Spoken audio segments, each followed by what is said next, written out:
모든 사건에는 다 원인이 있습니다. 모든 열매에는 씨를 뿌린 자가 있습니다. 단지 내가 뿌렸느냐, 다른 사람이 뿌렸느냐, 아니면 바람에 날려서 왔느냐, 그 차이지 원인 없는 결과가 없다는 것을 성경은 말씀하고 있습니다. 저는 세상에 만들어진 모든 물건들, 모든 존재는 만든 자가 있는 것이고, 움직이는 모든 것들은 누군가 움직이게 하는 그 사람, 그 존재가 있다는 것을, 이것은 상식적으로 아는 그런 문제입니다. 우리에게 일어나는 모든 불행의 원인은 뭐겠습니까? 죄입니다, 죄. 그래서 창세기 3장 이후로 나오는 모든 현상들은 죄의 뿌리에서 나오는 열매다. 그렇게 우리가 알면 됩니다. 그래서 우리 앞에 있는 결과를 해결하려고 하기보다 이런 결과를 나오게 된 원인은 뭔가, 그 뿌리를 찾아서 해결해야 되는데, 그 뿌리가 바로 창세기 3장에 나오는 선악과 사건입니다. 사람이 하나님을 인정하지 않고 자기가 하나님이 되려고 했던 이 사건, 이 교만함 때문에 사람들은 하나님과 관계가 단절되고 하나님으로부터 주어지는 은혜가 중단되고 생명이 중단되고 모든 도움의 손길이 차단되었기 때문에 사람들은 이런 힘든 삶을 살게 되는 것입니다. 그렇기 때문에 우리가 이런 힘듦은 하나님 앞에 돌아가면 그 뿌리부터 해결되는 것이고, 하나님을 찾지 않고 우선 우리 앞에 있는 문제만 해결하려고 하면 문제는 해결되는데 다시 또 다른 문제가 발생한다는 것을 말씀하는 거죠. 그래서 3장 이후에 나오는 모든 일들은 인간의 타락한 결과로 나타나게 되었구나 하는 것을 알게 되면 되는 것입니다. 4장 오늘 이제 1절, 2절을 읽었는데 1절, 2절을 보면 죄를 짓고 난 사람들, 그들에게 어떤 특징이 나타나는가를 말씀해 주고 있습니다. 창세기 3장에 선악과를 먹고 나서 하나님이 뱀에게, 하와에게, 아담에게 각각 처벌을 내렸습니다. 가장 무서운 것이 그들을 에덴 동산에서 내어 쫓아버린 것이죠.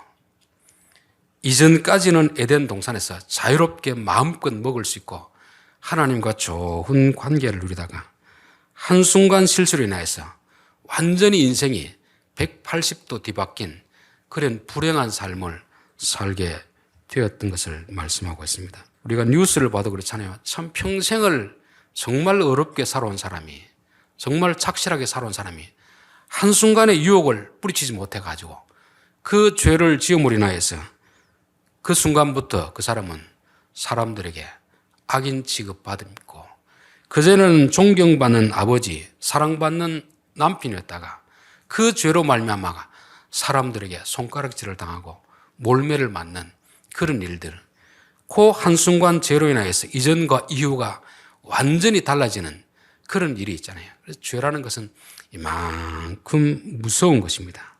3장과 4장의 삶은 완전히 달라진 그런 삶인 것이죠. 그럴 때 그 죄를 짓도록 유혹한 뱀이 이들을 한번 찾아와서 위로했을까요, 안 했을까요? 전혀 위로하지 않습니다. 왜냐하면 그들이 선악과를 먹어도 된다, 먹으면 하나님처럼 된다고 유혹할 때 그들이 이끌고 오고 싶은 지점이 바로 여기에 있거든요. 너희들은 에덴 동산에서 행복하게 사는 것을 내 두 눈 뜨고 못 보겠다. 너희들이 이 지점에서 힘들게 살아라. 이게 뱀이 의도했던 목적이기 때문에, 자기가 목적한 바가 이루어졌기 때문에 전혀 위로하러 오지 않는 것입니다. 그전에는 가장 친한 것처럼 아담과 하와를 위해 주는 것처럼 그렇게 다가왔던 뱀이 이들이 막상 에덴 동산에서 추방 나오고 나니까 더 이상 얼굴도 안 내미는 것이, 이게 뱀의 실체인 것입니다. 그는 이들에게 유일한 희망이 있었습니다. 그게 뭐냐면 15절 말씀이었죠. 내가 너로 여자와 원수가 되게 하고 내 후손도 여자의 후손과 원수가 되게 하리니 여자의 후손은 내 머리를 상하게 할 것이요 너는 그의 발꿈치를 상해할 것이니라. 그전에는 몰랐었는데 뱀은 가장 친한 존재로 다가왔었는데 속고 나서 자신이 이런 벌을 받아야 될 걸 알고 나서 속이 얼마나 부글부글 끓였겠습니까? 얼마나 억울하고 원통하겠습니까? 그러나 그는 더 이상 찾아오지 않았고 단지 하나님 주신 그 위로의 말씀, 그래서 우리가 창세기 3장 15절을 원시복음이라 하는 것입니다. 죄를 지은 사람들에게 내가 너희 원수를 갚아줄게. 성경 이후의 내용은 이 약속을 이루어가는 하나님의 역사를 나타내는 것이 성경의 역사인 것입니다. 뱀에게 속아서 죄를 지은 인간에게 너희들 조금만 기다리라. 내가 너희들을 원수를 갚아주겠다. 이게 원시복음이고 복음의 가장 처음으로 주신 약속의 말씀인 것입니다. 그래서 아담과 하와는 이 약속의 말씀만 붙들고 세월을 보내고 있는 것입니다. 그리고 또 3장 20절에 나왔죠. 아담이 그의 아내 이름을 하와라 불렀으니 그는 모든 산자의 어머니가 됨이라. 처음에는 아내 탓을 했다가 아담이 깨닫고 이게 다 내 잘못이구나. 내가 아내를 제대로 가르쳤더라면 뱀의 말을 듣지 않았을 텐데 자신의 잘못을 깨닫고 여보 미안하구려. 당신은 이제부터 내 아내로 살기보다 산자의 어머니가 되십시오. 살아있는 자를 잉태하게 하는 그런 어머니가 되십시오.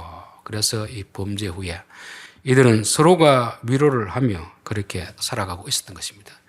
아마 이런 것이 없었더라면 이들은 아마 죽음을 선택했을지도 모릅니다.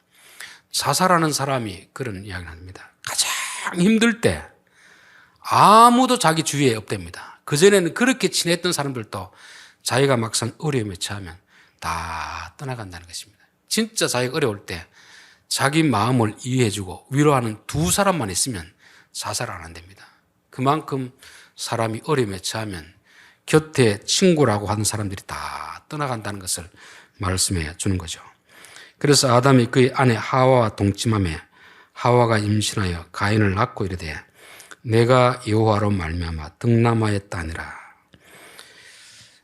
이제 임신을 하고 나서 하와가 하는 말이 내가 여호와로 말미암아 아이를 낳았다 하는 것입니다. 타락하기 이전과 이후 변화가 뭐냐면은 주어가 바뀐 것입니다. 주어가 1장 2절은 계속 문장의 주어가 누구로 나옵니까? 하나님이 이르시되, 하나님이 이르시되, 여호와 하나님이 이르시되, 하나님이 주도권을 가지고 창조하시고 에덴 동산을 만드시고 그들에게 모든 사명을 맡겨주는 것입니다. 이제 범죄하고 나니까 주도권, 주어가 나로 바뀌는 거죠. 내가 낳았다. 내가 낳았다. 이게 타락한 인간의 특징이라고 그렇게 말씀하고 있습니다.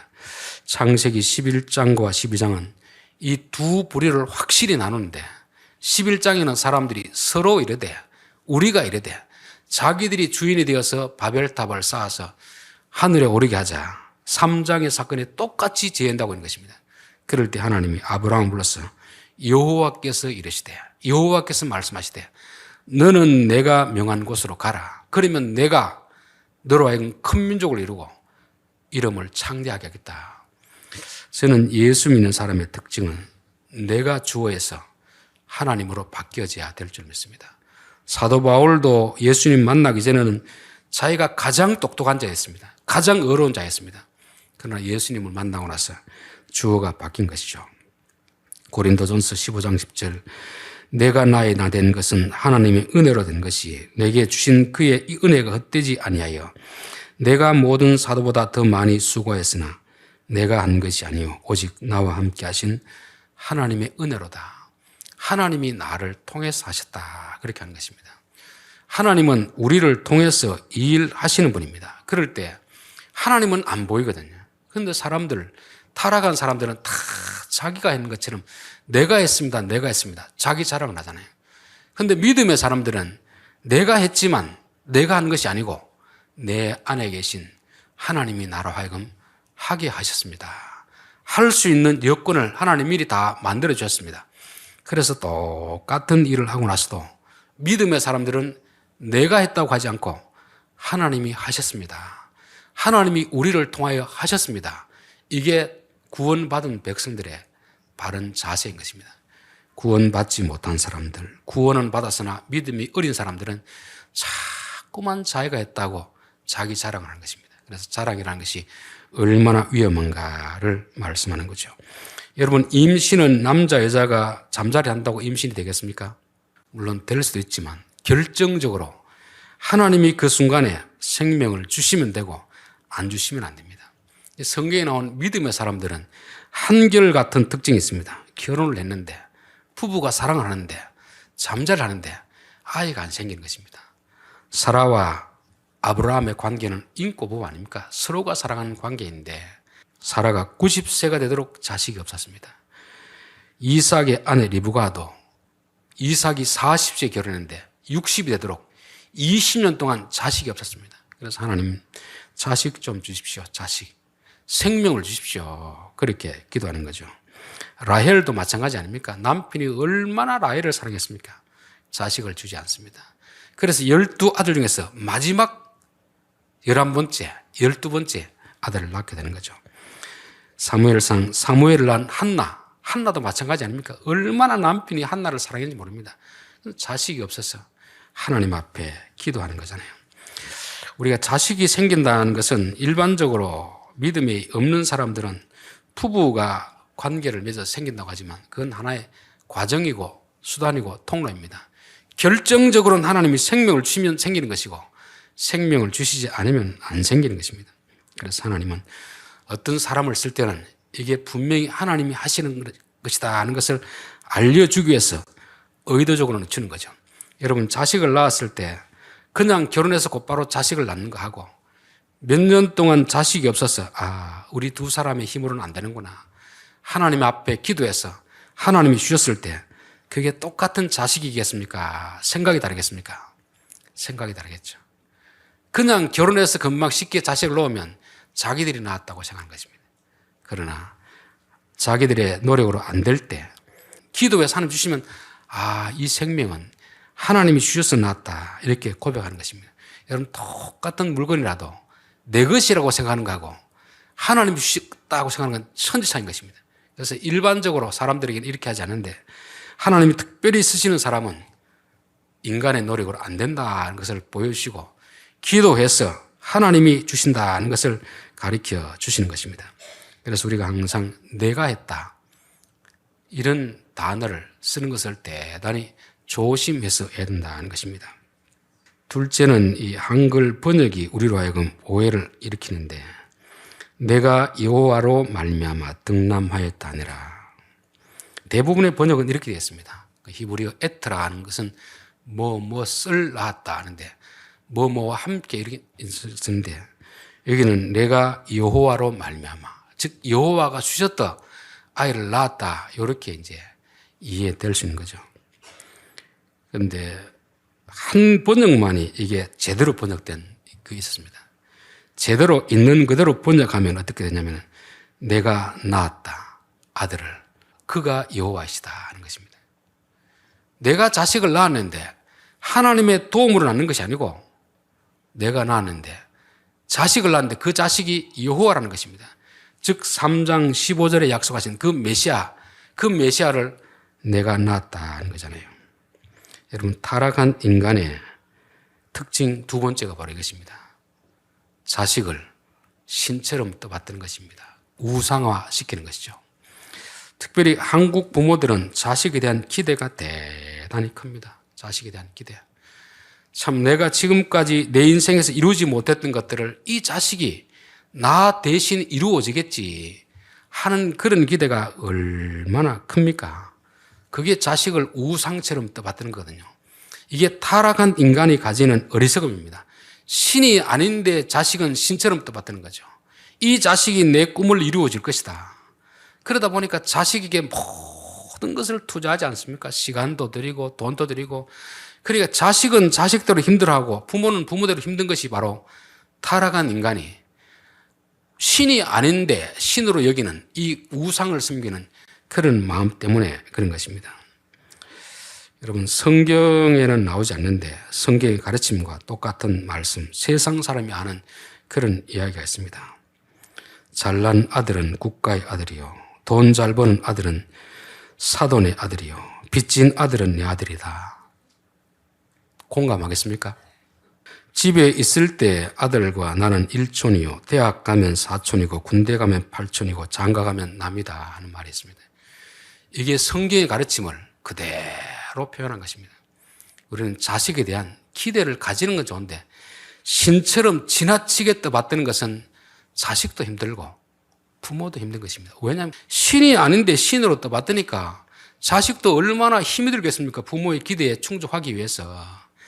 그래서 하나님은 아브라함에게 이삭을 번제로 바치라 하는 것입니다. 아브라함에게 자식은 어떤 존재였겠습니까? 내 꿈이고 내 사랑하는 자이고 자기 인생의 전부였습니다. 그러니까 아브라함은 오로지 이삭만을 바라보고 지금까지 왔던 것입니다. 근데 이삭을 바칠 때 나이가 얼마쯤인지는 정확히 알지 못하지만 적어도 사춘기 시절을 겪으면서 그때가 아닐까. 그 짐을 아들이 집에 올라가니까 아마 15세 이상, 그 이상 되었을 때인 것입니다. 가장 부모의 속을 썩일 때가 바로 그때인 것이죠. 그래서 하나님이 아들 번제로 바치라. 왜 그 아들을 네가 우상처럼 떠받들고 있느냐. 그 아들은 우상이 아니고 내가 너에게 맡긴 아들일 뿐인데 왜 그 아들을 우상처럼 떠받들고 있느냐. 그래서 하나님이 그 아들을 바치라 한 것입니다. 그래서 이곳에 있는 혹시라도 사춘기에 접어든 아들을 둔 부모들은 하나님 앞에 제물로 바쳐야 됩니다. 이 아들은 내 아들이 아니다. 하나님이 맡기신 자녀이다를 알고 하나님께 맡겨야 되는데 하나님 앞에 그렇게 맡기지를 못하는 것입니다. 여러분 레아를 잘 아시죠? 야곱의 아내 레아. 그는 남편의 사랑을 받지 못했습니다. 남편은 자기 동생을 사랑하는데 자기 아버지가 언니부터 시집 보내야 된다 해서 끼어 팔기식으로 보낸 거 아닙니까? 여자로서 얼마나 자존심 상합니까? 그런데 다행히 아들을 낳았습니다. 루벤, 보라 아들이라. 여보, 이 아들 좀 보십시오. 제가 아들 낳았습니다. 이제 나 좀 사랑해 주십시오. 둘째를 낳고 시몬이라. 하나님이 내 기도를 들으시는구나. 여보, 내 말 좀 들어보시오. 세 번째 레위 아닙니까? 연합하다 안 했다. 여보, 아들을 3명 낳았으면 이제 당신의 마음을 내게로 좀 줘야 되지 않겠습니까? 그렇게 아들에게 기대를 가지고 있었는데 남편은 전혀 자기에게 마음을 주지 않았습니다. 그래서 4번째 낳은 아들이 여호와의 이름을 찬송할지어다 유다라 지은 것입니다. 이제 더 이상 아들이 자기에게 우상이 아닌 걸 아는 거죠. 아들을 통해서 남편의 사랑을 받으려고 하다가 더 이상 이것은 희망이 없다 싶어서 유다라 이름 지었던 것입니다. 우리가 타락을 하면 이 생각이 허망해지기 때문에 분별력이 흐려지는 것입니다. 그러다 보니까 신이 아닌 존재를 자꾸 신으로 섬기고 있는데 하나님은 그거 신 아니다 하는 것을 우리에게 말씀해 주는 것입니다. 또 하나 중요한 특징 중에 하나가 바로 하와는 이 아들을 낳았을 때 100% 이것은 창세기 3장 15절 그 하나님의 약속이 이루어진 줄로 100% 확신했습니다. 1%도 의심 안 했던 거죠. 이게 뭐냐면 사람의 판단력이 흐려진다는 것을 말씀하고 있습니다. 하나님이 아브라함에게 주신 약속이 이루어지는데 몇 년이 걸리냐면 600년이 걸렸습니다. 하나님의 약속은 금방 그렇게 주는 게 아닙니다. 이 약속은 결국은 메시아가 우리를 통해서 사단의 권세를 무너뜨리고 구원해 준다는 그 약속이잖아요. 이때로부터 몇 천 년이 흐른 뒤에 이루어질 약속인데 하와는 김칫국부터 먹고 있는 것이죠. 히브리서 11장 13절에 보면 이 사람들은 다 믿음을 따라 죽었으며 약속을 받지 못하였을 때 그것을 멀리서 보고 환영하며 또 땅에서는 외국인과 나그네임을 증언하였으니 이것도 이제 번역이 약속을 받지 못한 것이 아니라 약속은 받았습니다. 근데 약속한 것을 받지 못한 것이죠. 땅에서는. 땅에 살 동안 하나님이 큰 민족을 이루어주겠다. 그 약속을 땅에 있는 동안 받지 못했습니다. 그가 죽고 나서 그 약속이 이루어진 것이죠. 여러분 하나님의 약속이라는 것은 쉽게 그렇게 이루어진 것이 아닙니다. 근데 사람들은 참 어리석게도 어떤 일이 딱 일어나면 야 이거 하나님의 약속이다. 너무 섣불리 그렇게 판단하는 경우가 많이 있습니다. 하나님이 요나에게 니느웨로 가서 내가 전한 말을 전하라 했습니다. 니느웨는 이스라엘과 적대적인 관계에 있는 그런 민족이거든요. 우리나라와 일본 같은 그런 사이죠. 하나님 제가 다른 데는 가서 다 복음을 전하겠지만 니느웨는 못 가겠습니다. 그래서 동쪽으로 가야 될 이 요나가 서쪽으로 가는 거죠. 그런데 마침 배가 딱 정착되어 있습니다. 여러분, 요즘도 배가 떠나는 것은 그렇게 자주 있지 않습니다. 몇 시간 한 대 있는데 시간을 알고 간 것도 아닌데 마침 배가 있길래 야, 이거 하나님 뜻인가 보다. 그렇게 타고 지중해를 지나는데 하나님이 지중해를 흔들어 가지고 그를 위로 끄집어 올리잖아요. 우리는 너무 쉽게 하나님의 뜻이다고 단정하는 그런 경우가 참 많이 있습니다. 여러분, 내게 일어나는 생각이 다 하나님 뜻이 아니고 내게 어떤 형통한 일이 있다고 해서 그게 다 하나님 뜻이 아닙니다. 우리는 너무나 쉽게 내게 일어난 일은, 특별히 좋은 일은 하나님의 뜻이라고 하는 것이고 내게 일어난 안 좋은 일은 하나님 뜻이 아니라고 하는 거죠. 로마서 12장 2절에 보면 너희는 이 세대를 본받지 말고 오직 마음을 새롭게 함으로 변화를 받아 하나님의 선하시고 기뻐하시고 온전하신 뜻이 무엇인지 분별하도록 하라. 분별하도록 하라. 하나님의 어떤 뜻은 분명하게 가르쳐주는데 어떤 뜻은 가르쳐주지 않습니다. 너희가 한번 분별해봐라. 분별하다는 것은 이 모래를 해가지고 채로 걸러가지고 가는 모래는 밖으로 굵은 모래는 버리는 이런 과정입니다. 여기서도 또 헬라어 현지형이라는 것은 한 번 하는 게 아니고 계속 하는 겁니다. 계속 하는 것이잖아요. 이게 과연 하나님의 뜻일까 아닐까 계속 찾아가는 것이잖아요. 바울이 2차 선교여행을 갈 때는 1차에 갔던 그곳으로 가려고 마음을 굳혔습니다. 근데 이제 문제가 생긴 거죠. 바나바와 마가를 데려가는 문제로 다툼이 생겼습니다. 그렇게 평소 때는 마음씨 착한 바나바가 조금도 양보하지 않는 것입니다.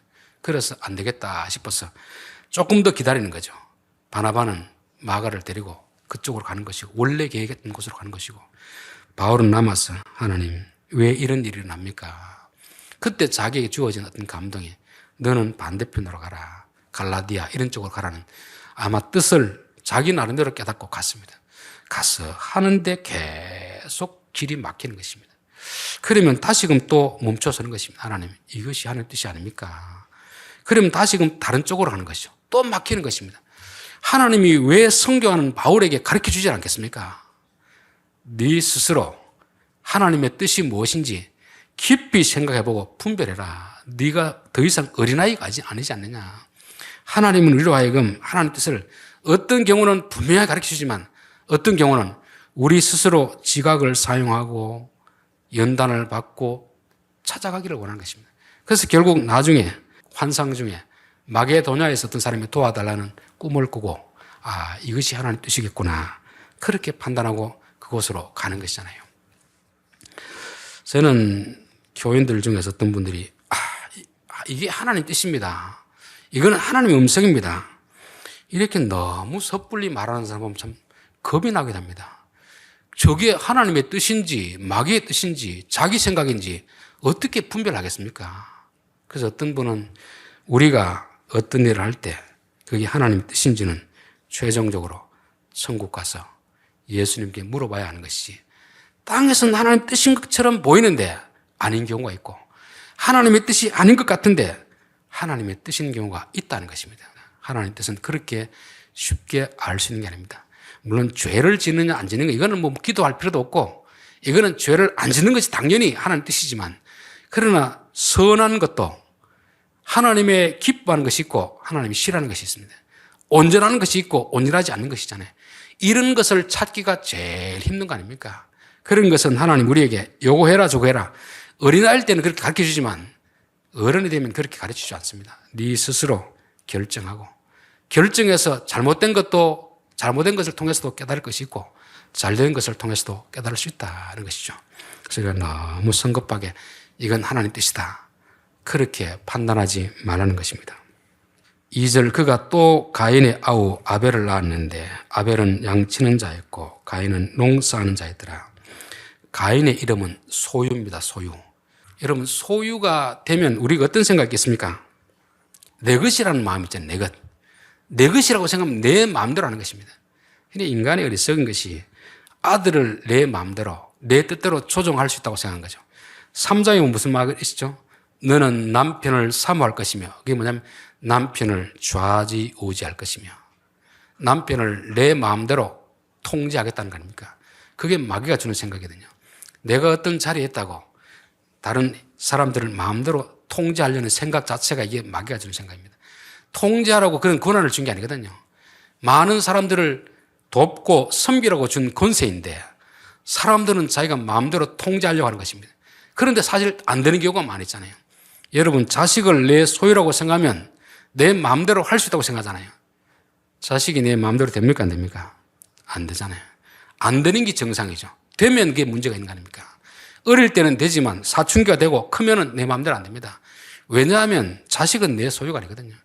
여러분, 아내들이 남편을 내 마음대로 할 수 있습니까? 남편이 아내를 마음대로 할 수 있습니까? 안 됩니다. 내가 직장 상사라고 해서 밑에 사람들을 마음대로 할 수 있습니까? 안 됩니다. 통제하라고 주신 권한이 있는데 마귀에게 빠져버리면, 마귀의 가르침에 따르면 자꾸만 내가 가진 권한과 힘을 가지고 남들을 내 소유인 양, 내 마음대로 하려는 이런 생각이 있는 것입니다. 그런데 그 기대를 가지고 이 아들이 내 마음대로 하는데 내 꿈을 펼쳐줄 신이다고 생각하는 거죠. 여러분, 신이 내 마음대로 되면 신입니까? 내 종입니까? 내 종이잖아요. 그건 종교입니다, 종교. 기독교는 종교가 아니거든요. 다른 종교들은 다 신의 능력을 필요로 하는데 그가 원하는 것을 내 마음대로 얻어내겠다. 그래서 그가 필요한 것이 뭔가? 그것을 주고 거래하는 것이 종교 아닙니까? 기독교는 그런 것이 아니거든요. 하나님은 바보가 아니잖아요. 내가 원하는 대로 하나님 들어주질 않거든요. 하나님이 원하는 대로 일을 이루시는 것이지 내 뜻대로 이루어지는 건 아닙니다. 그래서 저는 기독교는 기도를 보면서 이 기도가 정말 너무 잘못되어 있구나. 우리는 하나님의 뜻이 무엇인지를 구하고 그 뜻을 쫓아가야 되는데 자꾸 우리가 세운 계획을 놓고 하는 이 뜻대로 이루어 주시기를 원하는데 그게 얼마나 어리석은 것입니까? 그래서 아들의 이름을 뭘로 짓습니까? 아벨이라. 공허하구나, 헛되구나. 비로소 자신의 생각이 잘못된 것을 깨닫는 것입니다. 여러분, 아무리 그래도 그렇지 어떻게 아들 이름을 헛되구나 이렇게 지을 수가 있겠습니까? 딸이 많은 가정 중에서 여자 이름이 뭐가 많이 들어갑니까? 자자가 많이 들어가잖아요. 순자, 영자, 미자. 이거는 다 부모들 마음속에 아들을 낳기를 바라는 마음을 가지고 있는 거 아닙니까? 이름을 자자 넣는다고 그 밑에 애가 아들이 나오겠습니까? 그게 인간의 어리석음이거든요. 하나님을 떠나니까 이 아들이 내 소유라고 생각하고 내 소유는 내 마음대로 해도 된다고 생각하는 것이고 이 소유가 나에게 신처럼 내 꿈을 펼쳐줄 것이다. 그렇게 생각하다가 자라는 걸 보니까 아니거든요. 그래서 자식은 허망하구나. 자식이 허망한 것이 아니고 자식에 대한 그 기대를 가졌던 것이 허망하다는 것입니다. 여러분, 자식에 대해서만 그렇겠습니까? 우리는 돈을 좀 많이 가지면 행복하겠지. 이게 어리석은 부자의 기대 아닙니까? 권력을 가지면 내 꿈을 펼치겠지. 직장에 승진만 하면 그렇게 되겠지. 이게 다 뭐냐면 신이 아닌 것을 신으로 섬기고 사는 그런 어리석음인 것입니다. 그래서 성경에는 너의 부모나 형제나 친척이나 나보다 더 사랑하는 자는, 즉 나보다 더 의지하는 자는 내 제자가 되지 못하리라. 적어도 예수 믿는 사람은 자식을 하나님보다 더 의지해도 안 되고 남편을 더 의지해서도 안 되고 내가 가진 돈을 더 의지해서도 안 되고 내가 가진 지위를 더 의지해서도 안 됩니다. 하나님과 우리 사이에 어떤 것도 들어와서는 안 되는 것을 말씀하는 것입니다. 그래서 우리가 의지할 것은 오직 하나님만 의지해야 된다는 것을 가르쳐주기 위해서 이런 일이 벌어지는 것입니다. 그래서 창세기 4장 26절에 보면은 셋도 아들을 낳고 그의 이름을 에노스라 했으며 그때 사람들이 비로소 여호와 이름을 불렀더라. 자식이 우리에게 희망이 되지 못하는구나. 내가 가진 돈이 희망이 되지 못하는구나. 내가 가진 지위가 희망이 되지 못하는구나. 비로소 깨달았을 때 하나님을 찾게 되는 것입니다. 그래서 참 아벨 이름만 들으면 참 허무하잖아요. 저는 우리 성도들이라든지 다른 사람 볼 때 하나님의 뜻이 무엇일까? 하나님의 뜻이 무엇일까? 자신의 능력으로 안 된다는 걸 깨닫게 해주는 것이 이게 하나님의 뜻입니다. 그래야 우리가 비로소 누굴 찾겠습니까? 하나님을 찾는 겁니다. 내 소유다, 가인이라고 생각하면 아직도 멀었습니다. 갈 길이 멉니다. 내가 가진 아들이 내 아들이 아니고 하나님 맡긴 아들이고 그 아들에게 아무런 기대도 가질 수 없구나. 헛되며 헛되다. 이걸 깨달았어야 비로소 하나님을 찾게 되는 것입니다. 그래서 저는 가끔씩 간증하는 분들 중에서 자기가 좋은 어떤 길이 열리는데 포기하고 하나님께 갔다 하면 저는 두 가지 생각이 듭니다. 참 믿음이 대단하다는 생각이 들고 거짓말을 어떻게 저렇게 하는가. 인간이 자기에게 좋은 길이 있는데 포기하고 하나님께 간다? 그럴 사람 있을 수는 있겠죠. 그러나 대부분은 그렇지 않습니다.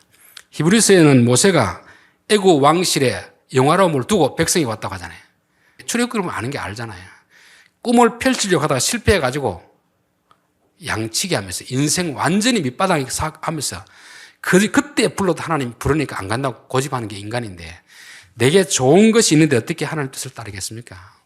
저는 우리 지동 성도들을 볼 때도 저분도 자기 뜻대로 됐으면 지동에 있을 뿐이 아닌데 서울이나 미국 있을 뿐인데 내 뜻대로 안 되니까 지동에 있는구나. 그런 생각이 드는 분들이 있습니다. 여러분, 그게 복입니다. 내 뜻대로 되면 교만해가지고 하나님 앞에 버림받습니다. 내가 이렇게 하면 될 것이다 확신했는데 안 돼야 그게 복입니다. 그래서 심령이 가난한 자는 복이 있나니 천국이 저희 것임이라. 애통하는 자는 복이 있나니 그들이 하나님 위로를 받을 것임이라. 여러분, 내 뜻대로 된다고 해서 너무 감사할 필요 없습니다. 내 뜻대로 안 되는 것이 어쩌면 하나님의 뜻일 수 있는 것입니다. 아담과 하와도 죄를 짓고 하나님을 떠났는데 자기 뜻대로 되면 하나님 찾을까요? 안 찾을까요? 안 찾습니다.